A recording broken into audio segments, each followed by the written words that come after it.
Necəsiniz? Ümid edirəm ki, yaxşısınız. Demək, bu günlərim taksonomiya bilik qarışıq test hazırlamışam. Onların izahını vermək istəyirəm. Bunu da qeyd etmək istəyirəm ki, taksonomiyada və bilikdə heç bir dəyişiklik olmayıbdır. Yeni qaydaya əsasən əvvəlki qayda nə cür idisə, yeni qaydada o cürdür. Sadəcə taksonomiyada anlamaq mərhələsinə əsaslandırma feili əlavə olunubdur. Bununla bağlı izahı da çəkib YouTube kanalımda yerləşdirəcəm. İndi hazırladığım testlərin izahına baxaq. Birdə deyir ki, bu gün dərs zamanı müəllim bizə ətraf aləmin çirklənməsinə təsir edən amillərlə bağlı məlumat verir. Ətraf aləmin çirklənməsinə bir çox amillər səbəb ola bilir. Daha sonra müəllim bizə belə bir sual ünvanlayır. İnsanlar ətraf aləmin çirklənməsinə necə təsir edə bilər? Bu o zaman idrak taksonomiyasının hansı səviyyəsindən istifadə olunub? Baxın, bu qədər müəllim danışır. Görürsünüz, sonda nə sual verir? Deyir, insanlar ətraf aləmin çirklənməsinə necə təsir edə bilər? Səncə, sizcə, yəni siz əziz şagirdlər öz münasibətinizi, öz fikrinizi bildirirsinizsə, nə olacaq burada variant? Dəyərləndirmək. Çünki sizcə deyir, insanlar ətraf aləmin çirklənməsinə necə təsir edə bilir? Bəziləri deyəcək ki, məncə mənfi təsir edir. Çünki çirklənmənin demək olar ki, əsas səbəblərindən biri insanlardır. Bəziləri deyəcək ki, xeyr, çirklənməyə başqa amillər təsir edir. Yəni hərə öz fikrini, öz münasibətini bildirirsə, dəyərləndirmə olacaq cavab Y variantı. İkinci suala baxırıq. İkinci sualda deyir ki, Aysel, Leyla, Günel biologiya dərsində ürək-damar xəstəlikləri ilə bağlı fikirlər səsləndirirlər. Ürəkdə yaranan problemlər bütün bədənə təsir edəcək qədər əhəmiyyətlidir. Bu xəstəliklər müxtəlif səbəblərdən ortaya çıxa bilər. Ürək-damar xəstəliklərinə döş anginası, miokard infarktı, arterial hipertenziya, alkoqolun ürəyi zədələməsi, ağciyər emboliyası və s.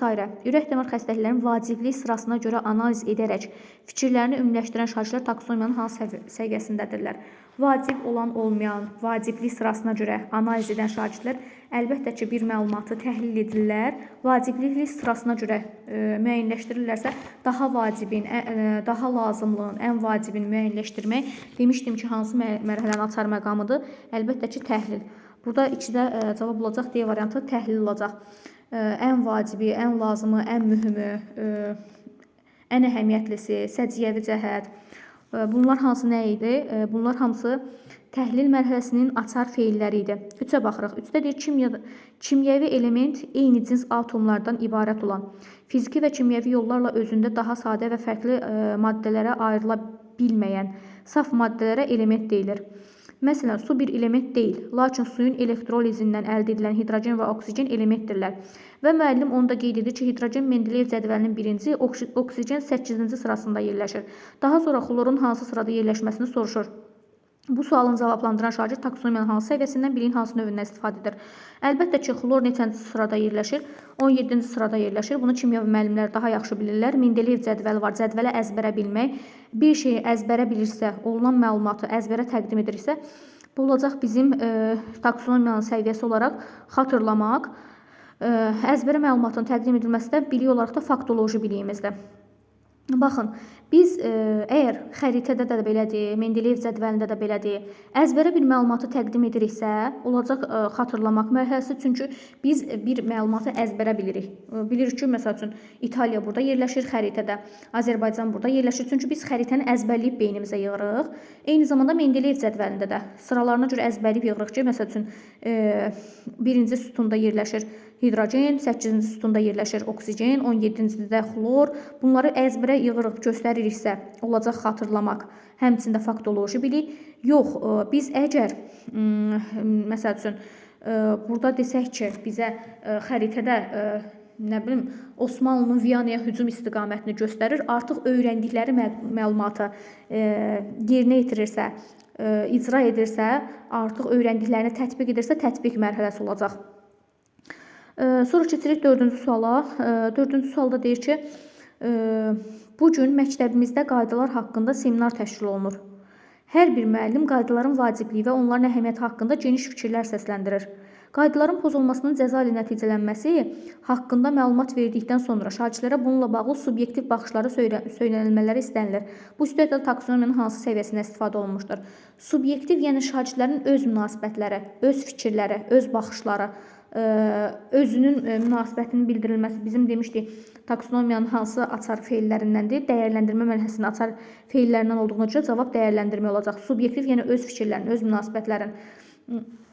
öz qərarlarının verilməsi, dəyərləndirmə mərhələsi. 4-ə cavab Y variantı. 5-ə baxırıq. 5-də deyir ki, görkəmli rəssam Leonardo da Vinci yaradıcılığının gözəl əsərlərindən biri də Mona Lisa əsəridir. Bu əsər özü məxsusluğu ilə bütün dünyada şöhrət qazanmışdır. Bu portretin möhtəşəmliyi nə qədər göz önündə olsa da, sizin baxış açınızdan təqdim edilməsi mənim üçün çox önəmlidir deyə bu əsərdə sizin düşüncələrinizlə müxtəlif dəyişikliklərin edilməsi arzu olunandır. Bunu müəllim təqdim edir ki, şagirdlərə. Leonardo da Vinci'nin əsəri var və bu əsərdə siz də öz dəyişikliklerinizin edilməsi, müxtəlif dəyişikliklərin edilməsi mənim üçün arzu olunandır. Bu zaman şagirdlər taksonomiyanın hansı səviyyəsindən istifadə edəcəklər? Əlbəttə ki, hərə öz yaradıcılığını ortaya qoyacaq. 5-də cavab F variantıdır, F variantı, yəni yaratmaq olacaq. Nə üçün yaratmaq olur? Çünki hərə öz yaradıcılığını ortaya qoyacaq. Mona Lisa əsərini yəqin ki, bilirsiniz də, həm qadına oxşadanlar da var, həm kişiyə oxşadanlar da var. Bəziləri məsəl üçün saçı ixtisar edəcəklər ki, kişi olsun, bəziləri saçı rəngini dəyişəcəklər ki, daha çox qıza oxşasın. Hərə öz yaradıcılığını ortaya qoyacaq. Nəsə dəyişdirəcəklərsə, yenilik ortaya gətirəcəklərsə, olacaq yaratmaq mərhələsi. 5-ə cavab F variantı, F variantı yaratmaq olacaq. 6-da deyir ki, Azərbaycanda əhalinin siyahıya alınması Sasanilər, Əməvilər, Osmanlı idarəçiliyi dövründə baş vermişdir. Bu siyahıya alınma zamanı bunların içərisində insanlar üçün ən yumşaq qərarların hansı dövrdə olduğunu müəyyən edin. Baxın, verilib Sasani, Əməvi və Osmanlı dövləti. Bu üçünün içərisində ən yumşağın hansı qərarı, yəni ən yumşaq qərarların hansı dövrdə olduğunu müəyyənləşdirmişdir. Məsəl üçün Osmanlı dövründə daha yumşaq qərarlar var. Bunu mən təhlil edirəm, analiz edirəm. Ən yumşağını, ən əhəmiyyətlisini, ən vacibini, ən uyğununu müəyyənləşdirirəmsə, birini qabardıb önə çəkirəmsə, 3 dənə verilən məlumatdan birinə ögey münasibət bəsləyirəmsə, elə bil ki, 2 doğmadır, bir ögey münasibət bəsləyirəmsə, bu olacaq təhlil mərhələsi. 6-da cavab D variantıdır. Məsəl üçün, ən yumşağı mən müəyyənləşdirmək üçün üçünü də oxumalıyam, üçünü də analiz eləməliyəm, təhlil eləməliyəm. Onların içərisində ən yumşağı seçirəmsə, deməli birini qabardıb önə çəkirəm, bu da olacaq təhlil mərhələsi. 6-da cavab D variantı. Keçirik 7-yə. 7-də deyir, müəllim texnologiyada açıq dərs təşkil edir və informasiya müzakirəsi mərhələsində uşaqlar bildiklərini ümumiləşdirirlər. Müasir dövrdə insanlar hər iki ətçəkən maşınından, əl və elektrik, yəni ətçəkən maşınından istifadə edirlər. Elektrik ətçəkən maşınının hərəkətverici qüvvə kimi elektrikdən istifadə edilir. Daha sonra müəllim şagirdlərə elektrik ətçəkən maşınının daha yaxşı işləməsi və elektrik enerjisinin istifadəsinin azaldılması üçün hansı müxtəlif təkliflər irəli sürmək olar sualını verir. Bu tapşırığı icra edən şagirdlər idrak taksonomiyasının hansı mərhələsində istifadə edirlər? Baxın, deyir, elektrik enerjisinin azaldılması üçün müxtəlif təkliflər irəli sürmək, müxtəlif fikirlər irəli sürmək, yeni həll yolları, yeni fikirlər, problemin aradan qaldırılması ilə bağlı fikirlərin irəli sürülməsi yaratmaq mərhələsinə məxsus insanın xüsusiyyətidir. Ona görə də cavab olacaq F variantı, yaratmaq mərhələsi. Hərə enerjinin azaldılması ilə bağlı müxtəlif fikirlər irəli sürür. Müxtəlif fikirlərin, fərziyyələrin irəli sürülməsi yaratmaq mərhələsinə aiddir. Cavab olacaq F variantı, yaratmaq. 8-də deyir, Xəlil Rza Ulutürkün Azadlığı istəmirəm zərrə-zərrə, qram-qram şeiri vasitəsilə insanlara çatdırmaq istədiyi fikirlər nədir? Situasiyada taksonomiyanın səviyyəsini və biliyin növünü müəyyənləşdirin. Burada Xəlil Rzanın, yəni insanlara çatdırmaq istədiyi fikri müəyyənləşdirəcəm. Mən öz mövqeyimi yox, müəllifin mövqeyini müəyyənləşdirəcəm ki, Xəlil Rza bu şeirlə insanlara nə demək istəyib? Müəllifin mövqeyinin müəyyənləşdirilməsi əlbəttə ki, təhlil mərhələsidir. Baxırıq təhlil olan variantlara, C və D verilibdir. Bir də biliyin növünü soruşur bizdən. Bizdə biliyin növünü soruşursa, mən artıq buradakı şeirlə izah verəcəm ki, nə demək istəyib burada insanlara çatdırmaq istədiyi fikirlər nələrdir? Ümumiləşdirib izah verdiyimə görə də olacaq konseptual bilik. Cavab D variantı. Təhlil və konseptual olacaq. Bax, burada məndən şeiri əzbərə soruşsaydı ki, Azadlığı istəmirəm zərrə-zərrə, qram-qram şeirini əzbərə de və yaxud da ki, şeirini təqdim et. Mən əzbərə şeiri təqdim etsəydim, faktoloji videolarda. Yox, burada nə demək istədiyini soruşursa, artıq mən başa düşdüyümü, dərklədiyimi, anladığımı izah eləyəcəm, qarşı tərəfə ötürəcəm, ona görə konseptual bilikdə. Amma taksonomiyanın səviyyəsi olaraq təhlildir. Çünki müəllifin mövqeyini müəyyənləşdirirəm burada. Mən öz mövqeyimi müəyyənləşdirmirəm. Müəllifin mövqeyini müəyyənləşdirmək demişdik ki, hansı mərhələnin açar məqamıdır? Əlbəttə ki, təhlil mərhələsinin. Ona görə də 8-də cavab D variantıdır. 9-da deyir, cənab Heydər Əliyev hakimiyyəti dövründə imzalanan müqavilələrə əsrin müqaviləsi, Bakı Tbilisi Ceyhan, Şahdəniz perspektiv sahəsinin işlənməsi, iqtisadi və siyasi əməkdaşlıq kimi müxtəlif dövlətlərarası müqavilələr imzalanmışdır. Bu sazişlərin Azərbaycanın iqtisadi müstəqilliyini möhkəmləndirmiş və beynəlxalq aləmə inteqrasiyanı təmin etmişdir. Bu sazişlər içərisində Azərbaycanın iqtisadi həyatında daha mühüm olanını müəyyənləşdirin. Bu tapşırığı icra edən şagirdlər idraç taksonomiyasının hansı səviyyəsindədir? Bax, situasiya uzun görünə bilər. Siz açar feillərdən, həmçinin mahiyyəti başa düşməklə taksonomiyanın mərhələlərini asanlıqla tapa bilərsiniz. Bax, daha mühüm olanını müəyyənləşdirin, ən mühüm olanını, daha çox üstün olanını, ən uyğununu seçirəmsə, bunların içərisindən birini seçib qabardıramsa, əlbəttə ki, təhlil olacaq. Cavab olacaq D variantı. Daha mühüm olanı istədiyinə görə də bizdən olacaq D variantı, üzr istəyirəm. Təhlil mərhələsi D variantındadır. 9-da cavab D variantı. Çünki daha mühüm, ən vacib, ən lazımlı demişdim hansı mərhələni açan məqamlarda təhlil mərhələsinin, ona görə 9-da cavab D variantıdır. Keçirik 10-cu suala. 10-cu sualda deyir, ərəblərin Azərbaycana yürüşü, İslamın yayılması və Sasani imperiyasının süqutu fonunda 7-ci əsrin 30-cu illərində başlayıb. İlk hücumlar 639-640-cı illərdə Sasanilərlə mübarizə zamanı baş verib. Azərbaycan hakimiyyəti gücləndirmək üçün xəlifələr uzunmüddətli işğal və köçürmə siyasəti yürüdüb, lakin yerli xalqla qaynayıb qarışaraq assimilyasiya olunublar. Bu məlumatı öz sözlərindən istifadə edərək izah edən şagird taksonomiyanın hansı səviyyəsindən, biliyin hansı növündən istifadə edir? Bax, şagird burada neynir? Şagird öz sözlərindən istifadə edərək izah edirsə, qarşı tərəfə fikirləri çatdırırsa, izah etmək, interpretasiya etmək, yəni sadə anlaşıqlı dilə çevirmək, izah etmək demişdi, ümumiləşdirmək, yəni fikri, bu verilən fikri ümumiləşdirirsə, əlbəttə ki, idraki sahənin anlama mərhələsi olacaq. Bəs bunu izah edə bilən şagird başa düşdüyünü qarşı tərəfə çatdırırsa, yenə də olacaq konseptual bilik. Burada cavab 10-cu sualda B variantı, anlamaq və konseptual bilik olacaq. Çünki başa düşmüşəm məlumatı qarşı tərəfə ötürmək üçün öz sözlərimdən istifadə edirəm, interpretasiya edirəm, sadə anlaşıqlı dilə çevirirəmsə, anlamaq mərhələsindəyəm. Başa düşdüyüm məlumatı qarşı tərəfə ötürürəm, anladığım kimi ötürürəm. Həmçində bilik olaraq da konseptual biliyə malikəm ki, onu qarşı tərəfə çatdıra bilirəm. Çünki burada faktoloji, fakt əzbərə məlumatı təqdim etmirəm, proses icra etmirəm, prosedural bilik deyil, metakognitiv özümlə bağlı məsələ olmadığına görə konseptual bilik olacaq. Cavab olacaq B variantı. 11-ə baxırıq. Vaqif deyir sircidə adamın barmağının kəsilib, sonra da sağalması təcrübəsini aparır. O bunun üçün təcrübə aparır, baxın. O bunun üçün 5%li dəmir xlorid məhlulu, 5%li rodanit məhlulu, 1 dəsmal və yaylıq, küt, bıçaq və pambıq götürür. Daha sonra əvvəlcə mikrob düşməsin deyə kəslicə hirə pambıq vasitəsilə ammonium rodanit məhlulu sürtür. Sonra isə bıçağı da dezinfeksiya etmək məqsədilə dəmir 3 xlorid məhluluna batırıb cəld qolun islanmış yerinə çəkir. Kəsilmiş yerdən dərhal qan axır, yaradan çox qan axmasın deyə kəsilmiş yeri şəfa yaylığı ilə bağlayıb bir neçə dəqiqədən sonra açıb silir. Sonra qolu tamamilə sağalır. Burada biliyin hansı növü, taksonomiyanın hansı səviyyəsindən istifadə olunub? Bax, təcrübə aparır da, öyrəndiyi məlumatları tətbiq edirsə, şagird öyrəndiklərini icra edirsə, əlbəttə ki, olacaq tətbiq mərhələsi. Və gördünüz, müəyyən ardıcıllığa əməl etdi. Proses boyu, nə bilim, məhlulu qarışdırdı, nə bilim, küt bıçağı götürdü, əlini kəsdi, sonra nə bilim, şəfa yaylığı bağladı. Ardıcıllığa əməl etdiyinə görə də olacaq prosedural bilik. Tətbiq mərhələsi, çünki öyrəndiklərini tətbiq edir, təcrübə aparır, təcrübədən keçirmək, sınaqdan keçirmək, bizim öyrəndiklərini tətbiq etmək tətbiq mərhələsidir. Həmçində ardıcıllığa əməl etdiyinə görə prosedural bilik olacaq. Burada faktoloji bilik yoxdur, əzbərə məlumat təqdim etmir, konseptual bilik başa düşdüyünü izah eləmir, metakognitiv özü ilə bağlı məsələ yoxdur, işi icra edir, işin prosesinin gedilmə ardıcıllığını yerinə yetirirsə, prosedural bilik olacaq. Ona görə də cavab C variantıdır, 11-ə cavab C variantı. 12-yə baxırıq. Müəllim deyir, riyaziyyat dərsində trigonometriyanın toplama düsturlarını keçdikdən sonra şagirdlər belə sual ünvanlayır. Sinus alfa üstəglə beta bərabərdir. Sinus vurulsun kosinus, deməli sinus alfa vurulsun kosinus beta üstə gəlinsin. Kosinus alfa vurulsun sinus beta olarsa, kosinus alfa üstəglə beta nəyə bərabər olar? Burada toplama düsturunu müəllim əzbərə soruşur ki, kosinus alfa üstəlik betanın açılışı nədir? O da bərabərdir ki, əzbərə bir məlumatdır. Kosinus alfa vurulsun kosinus beta, üstəlik sinus alfa vurulsun sinus beta. Bu toplama düsturunu əzbərə təqdim etdiyinə görə əzbər bir məlumatın təqdim olunması xatırlamaqdır. Həmçində əzbər bir məlumatın təqdim olunması bilik olaraq da faktoloji bilik olacaq. Cavab olacaq A variantı. 13-ə baxırıq. 13-də deyir ki, Lev Tolstoyun Hərb və Sülh romanına poster dizayn edin. Verilən tapşırıq idraç sahənin hansı mərhələsinə uyğundur? Bax, poster dizayn etmək hərə öz dizaynını ortaya qoyacaq, hərə fərqli dizayn ortaya gətirəcək. Ona görə də yaratmaq mərhələsi cavab Y variantıdır.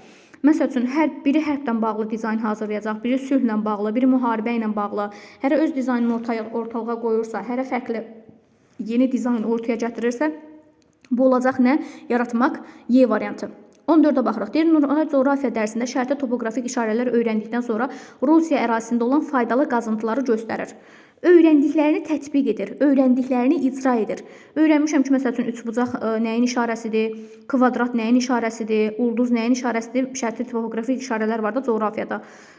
Coğrafiya müəllimləri daha yaxşı bilər. Həmin işarələri, öyrəndiklərimi artıq Rusiya ərazisində çıxıb göstərirəmsə, mən öyrəndiyim məlumatı tətbiq edirəm, ona görə də cavab olacaq C variantı. Öyrəndiklərini tətbiq edir. Öyrəndikdən sonra bir işi icra etmək tətbiq mərhələsində. Cavab olacaq C variantı. 15-ə baxırıq. Mirzə Rəhbər Sabirin Qoyma gəldi və millət necə təərrüc olur olsun, nə işin var? Şeirində verilən sosial tənqid üsullarını qiymətləndirərək hansı şeirin cəmiyyətə daha güclü təsir potensialı olduğunu müəyyən edin və arqumentlərlə izah edin. Bu tapşırıq idraççı sahənin hansı səviyyəsinə aiddir? Baxın, mən özüm burada digər mərhələlərin də açar feillərindən qoymuşam ki, siz görün belə testi işləyə biləcəksinizmi? Bax, qiymətləndirmək deyir ki, şeirində sosial tənqid üsullarını qiymətləndirərək. Qiymətləndirmək bizim dəyərləndirmə mərhələsinin açar feillərindəndir. Daha güclü təsir potensialı, daha güclüsünü, ən vacibini, daha mühümünü seçirəmsə, təhlil mərhələsinin açar feilidir. Müəyyən və arqumentlərlə izah edin. İzah etmək də bizim nəyimiz idi? Anlamaq mərhələsinin açar feillərindəndir.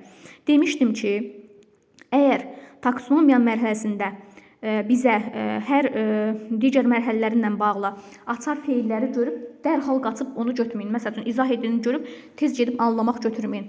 Burada ən üstünü hansıdır? Yəni, burada mərhələlər var da, xatırlamaq birinci, anlamaq, tətbiq, təhlil, dəyərləndirmək, yaratmaq. Bizim ən üstün mərhələmiz burada hansını veribdir? Qiymətləndirmək, əlbəttə ki, dəyərləndirmə mərhələsinin açar feili idi. Biz ən üstünü götürürük. Yəni, mən 50 yaşındayamsa, təhlil mərhələsi 40 yaşıma, həmçində izah etmə mərhələsi 20 yaşıma nə edə bilirəm? Xatırlayıb deyə bilirəm. Amma mən anlama mərhələsində olaraq 50 yaşımda nə baş verəcəyini bilmirəm. Ona görə ən üstün mərhələni götürürük həmişə. Qiymətləndirmə sözünə görə dəyərləndirmə sözünü götürəcəyik. Ən üstün mərhələ çünki 5-ci mərhələmiz dəyərləndirmədir. Təhlil də ondan aşağıda yerləşir. Anlamaq da ondan aşağıda yerləşdiyinə görə götürməyik. Ona görə burada götürürük nəyi? Qiymətləndirmə məqamına görə dəyərləndirmə mərhələsini. Biz ən üstün, verilən mərhələlərin ən üstünü seçirik. Dəyərləndirmə bu mərhələlərin içərisində təhlildən də, anlamaqdan da yuxarıda yerləşdiyinə görə 5-ci mərhələ ən üstün mərhələni götürürük. Ona görə də cavab olacaq Y variantı. 16-ya keçirik. Deyir, yaşadığınız ərazidə içməli suyun çirklənməsinin qarşısının alınması ilə bağlı təqdimat hazırlayın. Bu tapşırığı icra edən şagirdlər biliyin hansı növündən və taksonomiyanın hansı səviyyəsindən istifadə etmiş olacaqlar? Baxın, suyun çirklənməsinin qarşısının alınması ilə bağlı hər hansı bir problem var. Problemə bağlı təqdimat hazırlanması, problemlə bağlı layihənin hazırlanması, problemlə bağlı müxtəlif fikirlərin, fərziyyələrin irəli sürülməsi əlbəttə ki, yaratmaq mərhələsi olacaq. Çünki şagird problemə yeni təqdimat hazırlayacaq. Hərə eyni təqdimat hazırlayıb gətirəsi deyir ki, hər biri fərqli təqdimat hazırlayacaq. Hərənin öz yaradıcılığı ortaya qoyulacaq. Təqdimatda da hazırlayan şagird müxtəlif, nə bilim, əgər kompüterdən hazırlayırlarsa, müxtəlif şəkillərdən, müxtəlif dizaynlardan istifadə edəcək. Hərə öz yaradıcılığını ortaya qoyduğuna görə taksonomiyanın yaratmaq mərhələsi olacaq. Təqdimat hazırlanması üçün də şagird bir işi prosesi icra edəcək. Prosesi icra edirsə prosedural beytdir. Ona görə cavab 16-da B variantıdır. Nə cür? Məsəl üçün, mən kompüterdə təqdimat hazırlamaq istəyirəmsə, əvvəlcə kompüterin, ekranını yandıracağam. Tutam ki, təqdimatı Excel-dən və yaxud da Word-dən hazırlayıramsa, Word-ə daxil olacağam, şəkil yerləşdirəcəm, sonra yaddaşa verəcəm, ardıcıllığa əməl edəcəm. Ona görə də prosedural beytdir. Bir işi icra edəcəm, prosedural beytdir. Həmçində hərə öz, suyun çirklənməsi ilə bağlı müxtəlif təqdimat, hərə öz təqdimatını hazırladığına görə müxtəlif təqdimatın hazırlanması olacaq. Yeni təqdimatın hərənin öz yaradıcılığına ortaya qoyulması yaratmaq mərhələsi. Ona görə də cavab olacaq B variantı. 17-dir urbanizasiyanın əsas göstəricisi kənd əhalisinin şəhərlərə köçməsi, kiçik şəhərlərin böyüməsi və ətraf kənd yaşayış yerlərinin öz tərkibinə qatmasıdır. Bu prosesə sizin fikirləriniz necədir? Sualını şagirdlərə verir müəllim. Bu suala cavab verən şagirdlər biliyin hansı növündən, taksonomiyanın hansı səviyyəsindən istifadə edəcəklər? Baxın, Deyirəm ki, bu prosesdə sizin fikirləriniz necədir? Şagird öz fikrini, öz münasibətini bildirirsə, olacaq dəyərləndirmə və dəyərləndirməkdə də şagird bu prosesə izah verəcək. Məsəl üçün, bu prosesə izah verirsə şagird, başa düşdüyü prosesə qarşı tərəfə çatdırmaq istəyirsə ki, hə, mənim fikrimcə kəndlilərin şəhərlərə toplanması yaxşı bir xüsusiyyətdir, nə bilim, nə izah verir, açıqlama verdiyini, anladığını, başa düşdüyünü, dərk etdiyini qarşı tərəfə çatdırırsa, o da olacaq konseptual. 17-də cavab C variantı. Dəyərləndirmək və konseptual. Çünki sizin fikirləriniz oldu. Şəxsi münasibət, öz fikrinin bildirilməsi, dəyərləndirmə mərhələsi. Bilik olaraq isə konseptual bilik olacaq. Çünki izah verəcək ki, nə üçün mən bu fikri deyirəm, nə üçün bu fikri yürüdürəm. Aha, 18-ə baxırıq. Əlvan metalların bəzədilmə üsulları olan anodlaşdırma, laklama, xromlama arasında oxşar və fərqli cəhətləri tapın. Və burada laklamanın səciyyəvi cəhətlərini təyin edərək izah verin. Biliyin növünü və taksonomiyanın səviyyəsini istifadə olunub deyir. Biliyin növünü və taksonomiyanın səviyyəsini tapmalıyıq. Laklama, baxın görürsünüz, anodlaşma, laklama, xromlama. 3 dənəsi verib, 3-ün içərisindən laklamanın qabardıb, səciyyəvi cəhət. Səciyyəvi cəhət də bizim təhlil mərhələnin açar məqamıdır. Səciyyəvi cəhəti müəyyənləşdirirəmsə, təhlil etmək bizim taksonomiyamızın mərhələsi olaraq təhlil olacaq. Və deyir, izah verin. Bununla bağlı izah verirəmsə də, başa düşdüyümü, anladığımı izah eləyirəmsə, konseptual bir olacaq. Ona görə də cavab 18-də B variantı. Çünki mən başa düşdüyümü izah etməliyəm. Anladığımı izah etməliyəm, olacaq konseptual. Bilik olaraq konseptual bilik, taksonomiyada isə təhlil etmək. Çünki səciyyəvi cəhət bizim səciyyəvi cəhət, mühüm cəhət, ən uyğunlu, daha mühüm, ən vacib. Yəni 3 informasiyanın içərisindən biri qabardılıbsa və yaxud da ki, verilənlər içərisindən biri qabardılıb, önə çəkilibsə təhlil mərhələsi olacaq. Ona görə də 18B variantı. 19-a baxırıq. Deyir, qlobal istiləşməyə səbəb olan bir çox ölçülər mövcuddur. Sizcə buna səbəb olan ölçü daha çox hansı ölçü hesab olunur? Daha çox hansı ölçü hesab olunur? Daha çox, ən çox, ən mühüm, ən vacib, ən üstün. Bu biz dedik ki, qabartma varsa, birini önə çəkmə varsa, əlbəttə ki, təhlil mərhələsi olacaq. Ona görə də cavab D variantıdır. Baxın, burada məsəl üçün Rusiya, Azərbaycan, Türkiyə, bunların içərisindən mən Rusiyanı qabardıramsa, deməli, mən onların içərisindən analiz eləmişəm, təhlil eləmişəm, birini önə çəkmişəm, o da olacaq təhlil mərhələsi, cavab D variantı. 20-yə baxırıq, deyir, fotosintez prosesi necə baş verir? IC fotosintez prosesini qarşı tərəfə çatdırmağı cəhd edir və nümunələrlə izah edir. Burada biliyin hansı növündən, taksonomiyanın hansı səviyyəsindən istifadə olunmuşdur. Əlbəttə ki, nümunələrlə izah eləyirəmsə, qarşı tərəfə çatdırmağa çalışıramsa, demək mən məlumatı anlamışam ki, izah edə bilirəm, qarşı tərəfə çatdıra bilirəm. Ona görə anlamaq mərhələsi və fotosintez prosesi necə baş verir? Gedilən prosesi izah eləyirəmsə, necə baş verir? Necə sualı bizim hansı biliyimizin deməli sualı idi.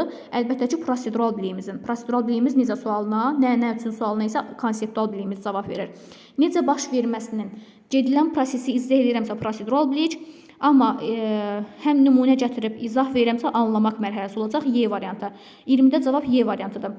Nə üçün həmçində prosedural bilikdir?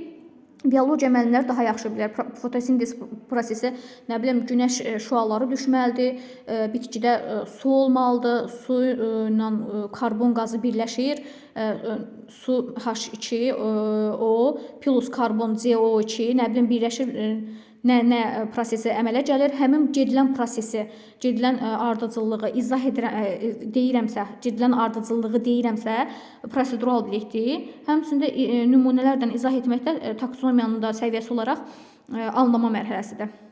Bunu prosedural biliyin olmasını necə sualın yanında həmçində müəyyənləşdirmək mümkündür. Həmçində biologiya müəllimləri bu sualın cavabını daha yaxşı bilirlər. Fotosintez prosesinin baş vermə prosesi var, ardıcıllığı var. Onu deyiriksə, olacaq bizim prosedural biliyimiz. İzah verməkdə bizim anlamaq mərhələsinin, nümunə gətirməkdə anlamaq mərhələsinin açar məqamlarındandır. Çünki mən başa düşməliyəm ki, izah verə bilim. Bu qədər əziz müəllimlər, taksonomiya ilə bağlı suallarımızın izahı bu qədər. Növbəti testlərimizin izahında görüşmək ümidi ilə. Bu aşağıda WhatsApp qrupunun linkini yerləşdirəcəm. Oradan daxil olub sualları işləyə bilərsiniz. Əvvəlcə və yaxud da ki, bu sualı YouTube-da dayandıra cavabları mən deməmişdən əvvəl siz bir vərəqə qeyd edib, sonra da cavabları yoxlaya bilərsiniz. Hər birinizə uğurlar arzu edirəm. İnşallah istədiyiniz nəticəni əldə edərsiniz. Sağ olun, salamat qalın, özünüzə yaxşı baxın.